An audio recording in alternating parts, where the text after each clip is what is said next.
2024 BPL defending champion কুমিল্লাকে হারিয়ে নিজেদের প্রথম জয় তুলে নেয় ঢাকা। আর একটি ম্যাচও জেতা হয়নি ওই আসরে। টানা 11 ম্যাচ হারে পয়েন্ট টেবিলের তলানিতে থেকে আসর শেষ করে ঢাকা।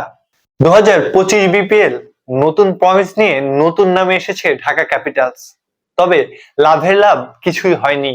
এই আসরে টানা 4 ম্যাচ হারে আপাতত পয়েন্ট টেবিলে 6 নম্বরে রয়েছে রাজধানীর এই দলটি।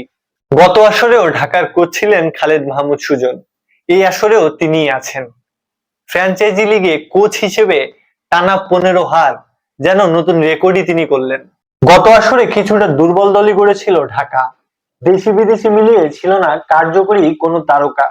তবে গতবারের তুলনায় এবার বেশ ভালো স্কোয়াড গড়েও হারের বৃত্ত থেকে যেন বের হতেই পারছে না ঢাকা ক্যাপিটালস।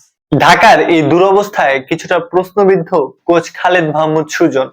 রংপুরের বিপক্ষে ঢাকার ৪র্থতম ম্যাচে একাদশে ছিল 6 পরিবর্তন।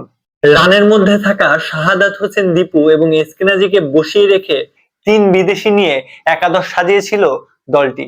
তবুও হারের ধাক্কাটা সামলানো যায়নি এবং এর দায় কিছুটা কোচের উপরই বর্তায়। টানা 15 ম্যাচ হারা কোচের হাত ধরে ঢাকা তাদের প্রথম জয়ের দেখা কবে পায়, সেটাই এখন দেখার বিষয়।